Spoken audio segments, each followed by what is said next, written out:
حي على الصلاة। যে কণ্ঠে আজানের ধ্বনি শুনে মানুষ নামাজের জন্য ছুটে যেত, আজ সেই কণ্ঠের মানুষটি মৃত্যুর সঙ্গে লড়ছেন। প্রতিটি নিঃশ্বাস যেন হয়ে উঠছে এক একটি যুদ্ধ। তবুও নিজের সুমধুর কণ্ঠ ভরে আবারও আজান দিতে চান মুয়াজ্জিন সিরাজুল ইসলাম। حي على الصلاة। জীবনের দীর্ঘ সময় যিনি আল্লাহর সন্তুষ্টি আর মানুষের সেবায় নিঃস্বার্থভাবে নিজেকে বিলিয়েছেন, আজ সেই তিনি দিন দিন হারিয়ে ফেলছেন নিজের চলাফেরা করার শক্তিটুকুও। নামাজ কালাম পড়তে খুব কষ্ট হয়। আমি বাসায় পড়ি মসজিদে। আমি আগে 5 ওয়াক্ত নামাজ পড়তাম, আজান দিতাম, এখন আর পারি না, খুব কষ্ট হয় আমার। সিরাজুলের একমাত্র সন্তান 3 বছরের ছোট্ট এই শিশুটি এখনো বুঝে উঠতে পারেনি তার বাবার শরীরে বাসা বেঁধেছে ভয়ঙ্কর এক রোগ। সে শুধু চায় বাবা তাকে আগের মতো কোলে নিক, তার সঙ্গে খেলুক। অন্যদিকে স্ত্রী আয়েশা বেগম প্রতিদিন লড়ছেন এক জীবন যুদ্ধে। একদিকে স্বামীকে বাঁচানোর চেষ্টা, অন্যদিকে সংসার চালানোর কঠিন বাস্তবতা। তার চোখে এখন একটাই ভয়, স্বামীকে হারালে সন্তানের ভবিষ্যৎ কি হবে। 20 সাল থেকে আমার স্বামী অসুস্থ, এই লিভার চিকিৎসার জন্য। ফরিদপুরের নগরকান্দা উপজেলার তালমা ইউনিয়নের শাকপালদিয়া গ্রামের বাসিন্দা সিরাজুল ইসলাম। মাত্র 19 বছর বয়সে বাবা মাকে হারান সিরাজুল। এরপর স্ত্রী আয়েশা বেগম আর 3 বছরের ছেলে আসিফকে নিয়ে চলছিল তার ছোট্ট সংসার। কিন্তু 2020 সালে চিকিৎসকরা জানান তিনি লিভার সিরোসিসে আক্রান্ত।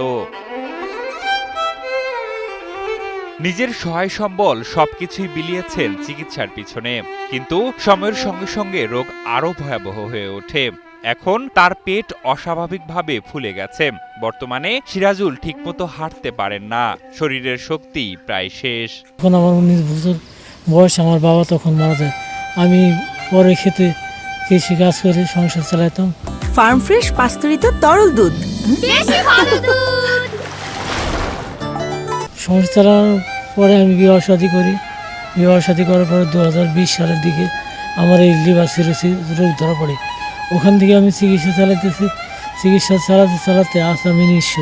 আমি ছোটোবেলা থেকেই দেখে আসছি সে খুব সুন্দর মানুষ, নামাজ পড়ে 5 ওয়াক্ত।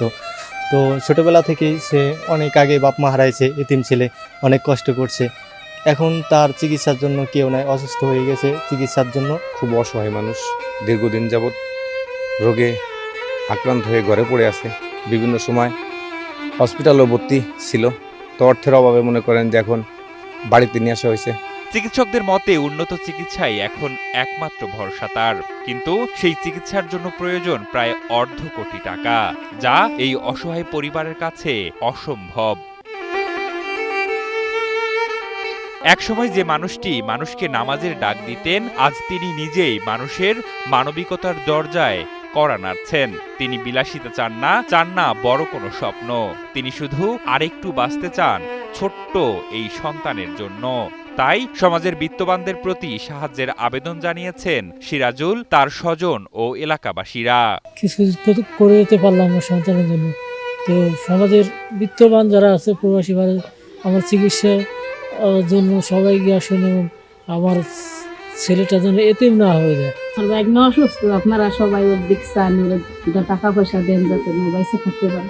আমি এই ইউনিয়নের চেয়ারম্যান হিসেবে, সমাজসেবা অফিসার সহ আমার যারা ঊর্ধ্বতন আছেন, ডিসি স্যার সহ মন্ত্রণালয়, সব জায়গায় আমি সবার আহ্বান করব যে এই দরিদ্র ছেলেটার জীবন রক্ষার্থে সবাই আগে আসুক সরকারিভাবে চিকিৎসা করার জন্য, এবং সমাজে যারা বিত্তবান আছে তাদেরকে আহ্বান করব যে এই সিরাজুল ইসলামের চিকিৎসার জন্য যেন সবাই হাত বাড়িয়ে দেয়। এটাই আহ্বান।